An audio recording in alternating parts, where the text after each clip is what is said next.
bringing you the latest in tax credit news, insight, and analysis. This is Tax Credit Tuesday with your host, Michael Novogradac. Hello, I'm Michael Novogradac, and this is Tax Credit Tuesday. This is the November 5th, 2024 podcast. It is election day. That is, if you're watching this on November 5th, 2024. If you are watching it this day, I do encourage you to get out and vote. That is, if you haven't voted already, I have. I'm an absentee ballot voter. On next week's episode of Tax Credit Tuesday, we are planning to discuss the election results, as well as how the election results will affect the contours of the coming debate on extending Trump-era tax cuts, many of which will expire on December 31, 2025. For next week's episode, this won't come as much of a surprise. I'm planning to have my colleague and our head of government relations at Novogradac, Peter Lawrence, on the show. Beyond the effect of the election results on the prognosis for a variety of expiring tax provisions, we're also going to discuss more specifically the outlook for affordable housing, community development, and renewable energy tax credits. We expect to know by then whether Kamala Harris or Donald Trump will be inaugurated next January. It's not for certain that we will, but we expect to. We should also be able to narrow our analysis much more based on it. That's much more than we can today, where all we really know is the Democrats could sweep, the Republicans could sweep, or there could be divided government. Please take a moment today to note this podcast next week on your calendar. I also encourage you, if you haven't already, to subscribe to Novogradac on YouTube or whatever platform you use to get your podcasts. I'm looking forward to next week's podcast. It should be very news-packed. But now let's turn to this week's podcast. I'm really excited to be hosting this week's podcast. This episode has, as our audience on YouTube can see, here with my partner, Miao Xue. Miao is back on Tax Credit Tuesday to share additional insights on ways to get more out of low-income housing tax credit financial forecasts. This week's podcast is a continuation of an episode that we aired last fall. In that podcast last fall, Miao appeared on the program to outline some of the common oversights that developers make when they prepare their financial forecasts. Now, for a brief background for beginners, a financial forecast helps developers assess the projected financial feasibility of a development, both in the short run, that is through construction, lease-up, permanent loan funding, and the like, as well as over the longer run, operating the property from lease-up through the end of the full 15-year compliance period.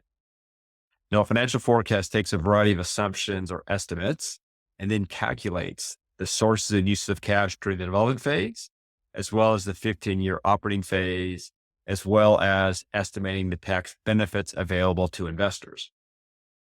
Now, during our prior September 26th episode of 2023, Miao and I discussed a variety of those assumption estimates and how the model converts them into cash flow and taxable income projections. During the podcast, we identified several items that we didn't have time to cover. And during that episode, you may recall, if you listened to it or watched it, I suggested getting Miao back on the show to discuss some of those points. Hence, today's podcast. Now, similar to the prior podcast, we have four major topic areas. The development budget and eligible basis schedule, that's one area. The second area is the sources and uses and the 15-year cash flow schedules. Also, the taxable income and loss schedules, as well as the profit and loss allocation and several capital schedules. Now, we're also going to introduce in this episode two new areas that we didn't cover in the September episode, and that is credit adjusters, as well as low-income tax credits twinned with solar investment tax credits. So those four areas and two new ones. Now, before diving in this week, I do encourage our audience to watch or at least revisit last year's episode as a primer. That is, if they haven't watched it already. Now, we do make the assumption during the course of this podcast that you've listened to that previous one.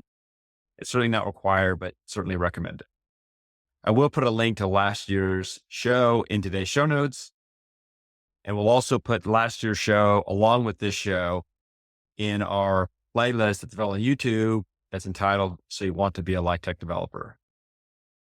Miao and I have a lot to discuss. So if you're ready, let's get started. Miao, welcome back to Tax Credit Tuesday. Thank you, Mike, for having me back. It's a pleasure to have you back. Also, congratulations on 20 years since you first Yay. back in 2004. Seems like just yesterday. But before we dive into this week's conversation, I wanted you to take a moment to share with our audience some of the many services that you provide to clients here at Novogradac. Thank you, Mike. So, for the audience who do not know me, I'm a tax partner in our San Francisco office of Novogradac. So, I have broad experience in tax compliance work, such as partnerships, C Corp, S Corp, trust, REIT. I also provide extensive financial modeling and tax consulting services to clients in the areas of tax credit deals like LIHTC, renewable, like OZ, but I also have extensive experience in those non-tax credit real estate transactions like resident market, REIT, residential deals, or commercial real estate deals. So I do a lot of complicated partnership transactions, consolidated corporate returns, multi-state returns, 1031 exchange transactions, pro tax provisions, HLBV, and REIT compliance and tax work. To think about anything related to real estate or renewable. Great. Thank you for that. And let's start now by digging deeper into the four areas that we discussed last year. And as I mentioned in my intro, and starting with the development budget and eligible basis schedules. Now, as most of our audience knows, the eligible basis schedule is really a subset of the development budget. It's basically the portion of the development costs that are includable in eligible basis. Now, Miao, I wanted you to share advice that you have for our audience about techniques to convert costs that might not initially appear to be includable in eligible basis to actually get to include them in eligible basis. Yes, Mike. So I want to touch base on two areas in this fitting into this definition. One is most of these costs are like soft costs. Like one is the bond issuance costs or financing costs, and the other one is the acquisition interest cost. So first is the bond issuance cost or the financing cost. For the audience like who are not aware of this yet, I encourage you to read this U.S. tax court decision that was issued or released February 20th, 2024.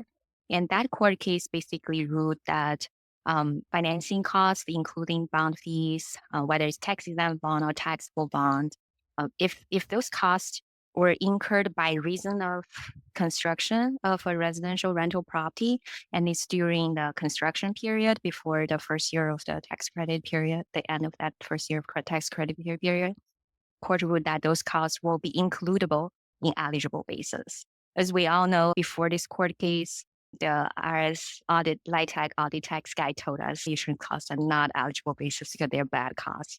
But now there's a change. So probably it's a good area to go back and look at your financial modeling, or if you're putting together new deals, looking to when you try to modeling what's eligible basis, don't miss this opportunity to capitalize more costs. And then the second area is, I just want to say this, is interest cost on acquisition loans. So there's a powerful election. It's called Internal Revenue Code Section 266 election. So there's when the entities made this election, if you see the fact pattern described in the regs and codes, you could potentially capitalize more interest costs that you thought you would initially. You would think that those were expense costs. So that's another area that's tool that developers could use to enhance their development budget and eligible basis schedule. Great. Thank you for that. The next area, that's a good tips on those two. The next area we wanted to cover was the sources and uses in 15-year cash flow schedules. And in last year's episode, you mentioned some of the common errors you find when you're reviewing developer prepared sources and uses and 15-year cash flow schedules. But I wanted to go beyond correcting and avoiding common errors in preparing financial forecasts and assessing feasibility, and have you describe some of the more dynamic aspects or uses of this cash flow modeling contained within the financial forecast. Yes, that's correct, Mike. This schedule sourcing uses and cash flow schedules are not just a schedule that you just do it at closing. Even if when you try to close a deal, you cannot just model one set of cash schedule or source of uses schedules. I think developers who are putting together the closing schedules, they would want to evaluate the best case scenario, worst case scenario. It's almost like stress test. You see, what if the deal overperform? What if the deal underperform? What would be your optimistic cash flow schedule, and what would be pessimistic cash flow schedule? That's the closing part. And then one step further, after deal closed, when the project will place in service and these are the normal operations, and then developers would always have this. It's a best practice to go back and do a budget to actual comparison. So it's an annual approach, which is that's the point we can help. As a content, we can help you to go back to look at your model and look at the actual data and to compare the two to say how the deal's comparing to what everybody think the deal would be like during the 15-year stream. So like Mike pointed out in the first episode, like financial modeling is really a process of reiterations.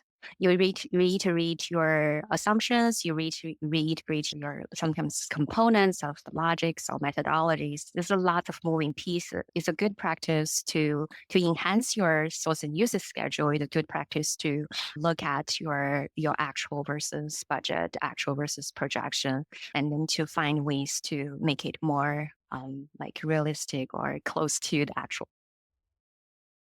Right. Um, We were preparing for the podcast. You also mentioned the exit schedule. yes. So that at the end of year 15, heading into year 16, a theoretical sale of the property, and then whatever cash would be projected on your assumptions and how that cash flows and the importance of discussing that up front. Please expand on that. Yes, that's exactly the case. So developers and investors, both sides, they would want to pay attention to what they put in the limited partnership agreement. What's the waterfall? What's the exit waterfall, or the capital event waterfall, or liquidation waterfall? And then try to understand the priority of those provisions, like which one applies first. Like Mike said, at the end, when the deal when the investors want to exit and when you have losses to allocate, you have cash to distribute. Which one goes first? I'm pretty sure like both parties would have their own preference, but then it's important or it's better like you negotiate upfront. So in 15 years down the road, you don't have to have another negotiation. Like if you can have a schedule attached to the back of the LPA to see what's everybody's agreement on the interpretation of all these or the interconnection of all these provisions, different provisions in the LPA, like how that's play out in 15 years. I think that would be that would be save lots of energies at the end. No, thank you for that. That's pretty important to try to anticipate those year 15 issues. And obviously today, year 15 seems pretty far away because it's 15 years from the first year you start claiming tax credits. So it's 16, 17 years away for most transactions, but you should begin with the end in mind as many will suggest. Now the 15-year operating cash flow schedule then is used as the basis for calculating the third area that we're going to talk about. That's the taxable income and loss schedules. And I wanted you to share some of your thoughts about those schedules, and more particularly, what I always find, a bit counterintuitive is when I think about a property and you initially estimate the taxable income and losses, and then the investor, in addition to investing for the tax credits, are also investing for the tax losses, the net tax losses. And if a property actually is performing better than expected, either income is a little bit higher or expenses are less, but let's take the case of income being higher, from a cash flow perspective, that's wonderful. But from a tax loss perspective, that's not so good. It means fewer tax losses than an investor might have been expecting. And then the other item you think about with the taxable income and loss schedule is, overall getting the losses during the 15-year period is good. But as a practical matter, the investor, when they leave in year 16, will be getting whatever losses they haven't got at that point, they'll get in year 16. So the real key is getting the losses earlier. The sooner you get the losses, the better for the investor.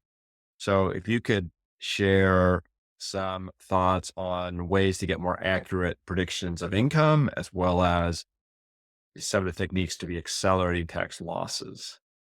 Exactly. Just want to expand a little bit what you just talk about the importance of getting a more accurate income estimate, because what if the deal overperform? That's really a happy surprise, right? But from cash flow perspective, it's good. But from income perspective, there are two issues. One is, like Mike mentioned, all of a sudden investors would think they would have been in last position for 12 years, but all of a sudden it's being income position now, and then they would need to have a tax tag to it, like is the corporate tax or individual tax on that. And one more item on in that line is then investors tax capital will be building up, and then we know the 704B capital we can touch based on the next part is that equivalent to cash, right? 704B capital eventually is almost equivalent to cash distributions upon liquidation. So then the deal probably didn't have enough cash to reduce the capital, the positive capital down to zero. So like that's going to create another surprise upon exit. So to be able to avoid that situation or mitigate that situation, like one way is to have a more accurate income limit. So predicting income limit. So I want to encourage the audience to watch the October 22nd or revisit that October 22nd episode done by our partner Thomas Stagg, and that's the income limit, and also Novogradac, our firm has this income and rent limitation, and you can do the prescription to predict your specific predict the income level in the next 2 or 3 years of your specific deals. So that's an area. And then for the second part that Mike mentioned is like in the profit and loss schedules, one of the big items is to try to predict timing of the losses, because the time value of money. So like investors and developers would want to have losses upfront so they can boost up the yield of the investors. And then also, we know like bonus depreciation start declining each year. So the sooner you get depreciation, the better the yield would be. So one way to do that is the acquisition cost aggregation studies. So in general, when you realize you want to change something on depreciation, IRS would say that's a change of method of accounting. And then for that, you will need to amend, or you would need to file non-automatic 3115. But recently, the rule changed. Even if you have LIHTC credits attached to it, you don't have to do a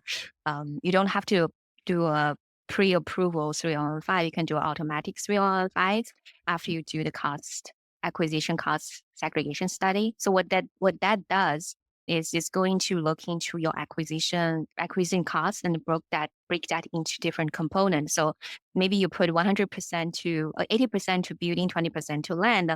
Like that building is like straight line, 27.5 years. But now if you look into that harder, like by the cost seg team, and then you would be able to carve out 5-year or 15-year components, which you can take bonus depreciation and maker's depreciation at a faster pace. So our partner their team does lots of acquisition cost segregation studies. Lots of my clients reach out to his team to do that study, and so they can accelerate depreciation and bonus depreciation. Great. Thank you for that. And now we're in our fourth area. We talked about the development budget and increasing eligible basis. We've talked about the cash flow schedule and the importance of updating that periodically. And that updating periodically also is helpful with the third area that we talked about, which is estimating your taxable income and losses over time. And I really appreciated you pointing out that in addition to more income reducing your tax losses, which is bad for the investor, good for the cash flow and health of the property, it also can lead to the investor having a higher capital account at the end of year 15, and that generates other issues. Now I wanted to talk about the fourth topic, which is the allocation of losses. Once again, as most of our audience knows, the Novogradac tax credit allocation to investors follows the allocation of depreciation expense to the investor.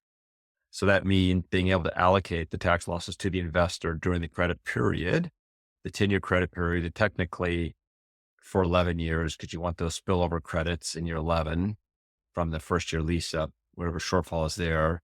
So for a roughly 11-year period, it's very, very, very important that the losses be able to be allocated to the investor. And it's, as such, it's important for the partners to be monitoring it. Once again, another reason to be updating the projection every year. And as you know, Miao and many listeners know, investors can only be allocated losses to the extent they have sufficient 704B capital. And the moment you say 704B capital, someone probably is shouting out minimum gain and eyes start to roll back. But Miao, if you could describe at a super high level what 704B capital is and sort of how it's calculated and the importance of ongoing monitoring. Sure. Yeah, we enter into a pretty technical area. We talk about minimum gain, 704B capital, and like folks are going to say, what are they? So at a high level, like 704B capital is the capital that you use to allocate losses. Basically, you have different types of capitals: GAAP capital, tax capital, 704B capital, and you may have 704C capital. And then, so the 704B capital is used to allocate losses. This is the capital you can make sure IRS is going to look at when they review your return, the K1s, to make sure the K1s that loss allocations are sustained. So when we talk about 704B capital, there are different components. The first one is the cash the investors or developers put in, or investors put into. If you look at investors' 704B capital, is the investor putting into the deal initially. And then that's going to increase the 704B capital, and the distribution, of course, will decrease it. And the second one you look at is the investors' share of the recourse debt into the deal, which is going to give them, if they bear the economic loss, then they're going to be able to allocate the losses attached to that. And the third one is the non-recourse debt funded losses, which is when they have share of minimum gain. So what is minimum gain? At a high level is if the projects that sell the assets for the loan that's secured by the assets, the gain need to recognize will be minimum gain. So that's the portion. To that extent, the investors' capital, 704B capital, can go negative. So I think we mentioned during last episode, maybe you heard this in many other trainings about partnership trainings, like your 704B capital can go negative, but 704B basis cannot. So minimum gain will sustain your negative 704B capital. So that's basically the biggest concept in 704B capital is the minimum gain allocation, is non-recourse deduction allocation. Now, thank you for that. And I always think of it, and this is a gross simplification, but for most transactions, the limited partner isn't going to be obligated under any recourse debt. True. And there is a temporary period of time when they have an obligation to make future capital contributions. Some debt can be allocated to them and all the rest, but I'm going to skip through all the yeah buts. Say, as a general matter, you have the cash capital builds up 704B, and then you have the minimum gain, which builds it up farther. And you have to, as you point out, can never go negative. And usually the financial forecasts have a schedule in it that is monitored that makes sure you don't go negative. But I always find, to me, that the easy way to me to think about what minimum gain means and why it exists is when you said that minimum gain is basically if the property were to be foreclosed upon, what's the minimum gain the partnership would have? And you might think, well, what does that mean? And the point of that is for any recourse debt, that means it's recourse to somebody, which means the fact that the property is foreclosed upon doesn't necessarily mean that debt is excluded and that whatever recourse debt could still be, someone's still on the hook for it. Minimum gain is basically non-recourse debt where no partner is liable for it. So in essence, if no partner is liable for any loss attributable to non-recourse debt, then, under the tax code, you had to find a way to allocate that basis, if you will, or that gain. And you're basically just saying that in the event there was a foreclosure of the property, there would be this minimum gain because no partner's liable for the non-recourse debt. And that's what ends up creating that extra level of capital that under several regulations can be allocated based upon some other significant item, which is generally going to go to the investor in the same percentage of getting the tax credits. So hopefully I didn't confuse people even more, but it's a good topic. And those that are really informed about 704B are thinking to themselves a whole bunch of yeah buts that I glossed over in my high level explanation. But let's move on to the two new areas because we're running a little bit short of time here, but please take your time in these two new areas. And the first, that we didn't have time to go into in the first episode, is credit adjusters. And when we say credit adjusters, we're talking about tax credit adjusters, and we're talking about adjustments to the investor's capital contribution based upon the delivery of tax credits. And in essence, tax credit adjusters will increase or reduce an investor's capital contribution based upon the actual amount of tax credits delivered, as well as the timing of the delivery of those tax credits. Investors come in principally expecting tax benefits over a certain time period. And if they get less of those benefits or they're delayed, they want to be made whole for the investment, the pricing they thought they were paying, what they were expecting. And then similarly, there can be upward adjusters in some scenarios, depending on what you negotiated with your investor, that would cause there to be slightly higher capital contributions for more credits than we're expecting. And Miao, I wanted you to further explain the types of adjusters and how you help developers better understand tax credit adjusters and their effects on financial feasibility and the like. But I do want to have the general sort of caveat that every deal is different.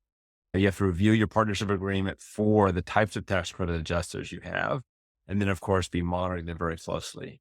So with that as an intro, please take it away, Miao. Sure. There are generally like three buckets of tax adjusters. One is based on the total credit amounts, like the overall credit amount adjusters. Within this bucket, there could be a upward adjusted cap because they may have like 5% of the or 7%. There's a cap. And then the second part is the timing adjuster. So it's typically the first year or second year. Sometimes it's a large deal. Like I've seen like 3 years. So like you do the first year, you do the timing adjuster 3 year down the road for the first 3 years. So that's basically say if they have a project, that's why the projection is very important when you first put it together. Make sure you really look at the estimate of projected tax credits for each year very closely, because later on, like once the FCC is done, once you submitted the placing service package, investors will going to go back to say, okay, here's my projected credit for year 1, 2, 3. Here's what you actually delivered on the K1s. Like the difference between the two would give you upward adjuster or downward adjuster. Those are the timing adjuster. And then the third bucket is very interesting. I didn't say that early years. It's probably most recently, and it's probably half of the deals I've seen now they have depreciation adjuster. There's a loss adjuster. So it tied back to say why some of the clients would reach out to us to ask for a cost segregation analysis, because they have this depreciation adjuster. So there's a price tag to it. If you couldn't deliver depreciation in the first two or 3 years, as you promised or as your project in the forecast, then there would be a downward or upward adjuster. So those are the three buckets that developers and investors, they pay attention to. And then one suggestion to the audience is maybe when you negotiate the adjuster provisions, some of them, they're very complicated. Like developer reached out to us, let's say, I read it 3 times, I do not know what that's talking about. So you understand every single English word, but when you put them together as a sentence, you don't know what that's talking about. Then you say, okay, one way we can help as a firm, you can reach out to us, my partners, or me. We can help you is to attach a number, to put a template, to visualize those adjusted provisions into a template, and throw in just throw in some example numbers so we can understand what that's about. And even go a step further, like when you close the transaction, when you finalize the models, you could reach out to the investor to say, well, this 3 pages of adjuster language, do you have a template that you're thinking of? Can you just attach it? There's a dummy numbers attached at the back, and that will be helpful. Yeah, that's a good idea. And it's definitely important that developers understand what the adjusters are, both the upward and downward, and both the overall and the timing, as well as the depreciation adjuster. Because of course you don't expect to not deliver according to schedule, but things happen, and you want to make sure that your project is financially viable, absent some of these or including some of these adjusters. So that's very, very important. So thank you for discussing that. I do find that depreciation adjustment, I agree. It's definitely seems like I would see it off and on sort of over the years, but it does seem like it's something that over the last 5+ years has become Yeah. more common. And in part, I think that's a simple reflection of the value of expensing.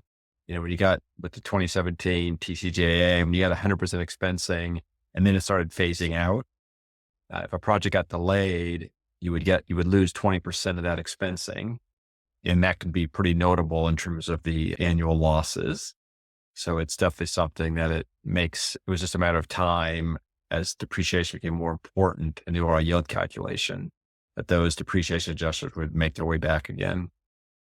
The last item, the sort of sixth, if you will, the second of our additional ones, or the sixth if you're counting from the 4 plus the 2, I wanted you to briefly discuss twinning local housing tax credits and solar investment tax credits. And this is something that is really driven from the Inflation Reduction Act of a couple of years ago, and the increased interest in putting solar on affordable housing developments, along with bonus credits where you get even more than 30% base rate.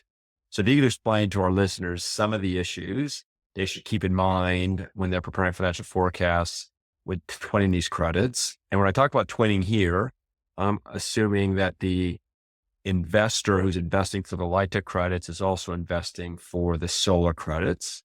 There are other ways to bring solar investment tax credits to a property where your investor in the solar credits are not your local tax rate investor.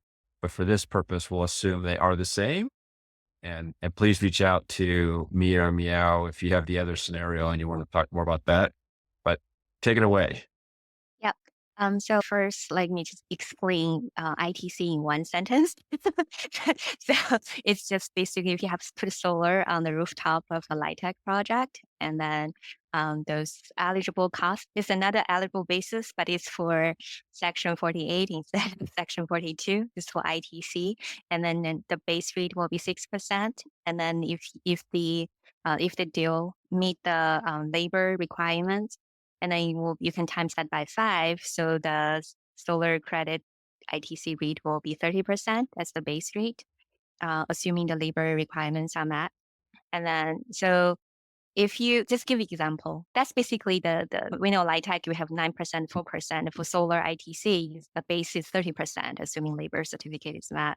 And then just give one example. If you're tuning ITC, you put solar on a 4% deal, 4% bond deal. So 4% bond deal, and you have solar on top of the rooftop. And then in the past, before the Inflation Reduction Act, the solar ITC will reduce your LIHTC eligible basis. So there's a loss of value. But after that IRA, you don't have to reduce LIHTC eligible basis anymore. So it's double dipping. For the same pot of cost, you can claim LIHTC and you can claim ITC, so solar credits. And then also the IRA introduced a 20% adder. So if you twin LIHTC and ITC with LIHTC, you can, on top of that 30% base ITC, you can add 20%. So now you have 50%. You have the solar cost, if it's X dollar amount, now it's 50%. It's going to be covered by the ITC, and the 40% will covered by the bond, LIHTC, Tech 4% bond. So you have 10% left. And if you could have additional adder, like domestic content adder is a 10%, or you have like energy community adder is another 10%. So potentially you could finance, it will finance itself. So 100% of cost of solar will be covered if you meet all those criteria. So that's a very juicy area. So I've seen a trend, like many of the developers in the past, they probably didn't pay too much attention to the solar components. Right now, when they put those together, they would think, well, maybe I should put solar on rooftop because it's going to save the electricity, and it could have the change in the allowance, and then it's going to finance itself for the cost. So that's the trend I've seen more and more since IRA. No, I agree. It definitely eliminating the 50% basis adjustment was a big boost, if you will. Yeah, Uh, right. the Um, additional credits was very helpful. Go ahead. One more item. It's solar ITC right now is transferable. So like it can be converted to cash. That's another area. Like I have lots of conversations recently with all the kinds of developers. Like they're thinking, put it simple in a simple way, like the deals generating the partnership, LIHTC partnership putting solar on rooftop and it's generating ITC. And the partnership can just sell the ITC to a third party for cash. And the cash can be distributed to partners. Well, yeah, I would say when I think of the ITC transferability, I think of it as a question of going to the investors and asking in essence, your investor, do they want to, what are they going to pay extra to the ITC versus what's the value of the transaction if it was sold in the relevant market? And that way you can optimize the credit, the value of the credit to close financing gaps. I don't see, too many transactions that don't have deferred developer fees and financing gaps trying to close. And this can be a way to do that.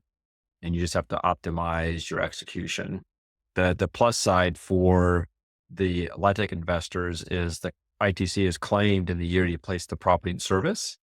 So for a low tax credit fund where they're generally going to get LIHTC as they're leasing up the unit. So the first year is going to be a slower unit. It's that initial pop, if you will, in year one of the tax credits. So it can be pretty valuable to the investors, but that's the consideration I would make when I'm thinking about it.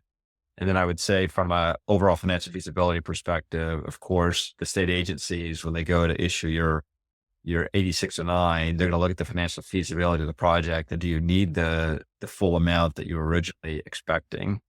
And obviously you'll have included the ITC in your original budget and all the rest. So the answer will be yes. But there is, from a public policy perspective, this check to ensure that the project sort of needed the amount of LIHTC credits, taking into account the solar ITC that's available. Oh, one more item. It's tax exempt income. That's even better. Yeah, that I'm sure there are probably someone out there thinking, well, wait a second. Yeah. Cash for the ITC. Do I lose basis because I'm sold this transfer property, et cetera? It's basically going to be a tax exempt income. So it was good that in dealing with transfer credit provisions that we're able to get that legislation, that language in the Inflation Reduction Act. So thank you, Miao. I will include your contact information in this week's show notes. I do encourage our audience to reach out to Miao or other Novogradac partners with additional questions on monthly tax credit financial forecast and the like. I also encourage our audience to attend the upcoming Novogradac 2024 Housing Tax Credit Finance Conference. Then the first week of December is December 5th and 6th. And those that know something about the events that we at Novogradac have, you know that every year, the first week of December, we're in Las Vegas and we will be there again. And we're really proud to have the senator from Nevada will be keynoting on Friday. So we're really exciting to have Senator Cortez Masto joining us. So please join us there for that. We will be discussing, in addition to the podcast next week, where we'll talk about the election results and preliminary thoughts. At that conference, we'll go into a lot more detail about the impact of the election results on the local tax credit legislative agenda, as well as the possible derivative impacts on the local tax credit equity market. And I would also encourage our audience to consider joining the Novogradac Local Tax Credit Working Group that's headed up by our partner, Dirk Wallace. So before we get to the off mic sections, well, thank you again, Miao, for joining me on the podcast, but stay around for the off mic section. But before we get to the off mic section, I want to remind the audience, please share the podcast with your colleagues who may be interested. Also would encourage you to leave a review of the podcast on your platform of choice. And we do have a full archive of episodes of the podcast available on our website at novoco.com. And we also have a large archive of episodes on YouTube, on our YouTube channel. So now let's turn to our off mic section. And as regular listeners know and viewers, we use this space to give a shout out to someone working in the various tax incentives that Novogradac is focused, and use it as an opportunity to highlight someone who really deserves recognition. So Miao, who would you like to highlight? Oh, I want to highlight Peter Lawrence. He's our Director of Public Policy and Government Relations. It's a great idea to hire him. As soon as he joined us, I think he brought lots of benefits, incentives, and very valuable contributions to the table. I think Mike can speak more about that. I do. Actually, I'm very, very fortunate to have Peter Lawrence on the team here at Novogradac. He does an amazing job in terms of his knowledge of public policy in the areas where we work is unrivaled. And I rely on him quite a bit for all the work that I myself do, as well as others at Novogradac do. So I echo your shout out over and over again. Yep. So thank you. In the election year. Yes. No, I was going to say, even in an election, not just election year, even in non-election. Peter did a great job just by way of, when I testified in front of the House Ways and Means Committee, he did a great job briefing me. And then similarly, when I testified in front of the Senate Finance Committee, he similarly provided a great level of assistance for me. And I think for everyone listening and viewing this podcast owes, some small debt to Peter for the work that he's done in terms of enhancing and preserving the various tax incentives that we work. And also thank you, Miao, for being on this week's episode. It's a pleasure to have you back on the show for our second installment about financial forecasts. And to our audience, I'm Mike Novogradac. Thanks for listening. This weekly podcast has been brought to you by Novogradac and Company, LLP. Archived podcasts are available online at www.novoco.com/podcast or by subscribing to the Tax Credit Tuesday podcast in iTunes, Spotify, YouTube, Google Podcasts, Stitcher, and Radio Public. You can find related links referenced in this podcast on our website at www.novoco.com/podcast. Novogradac and Company, LLP is a national certified public accounting and consulting firm with offices nationwide. Learn more about our professional services at www.novoco.com.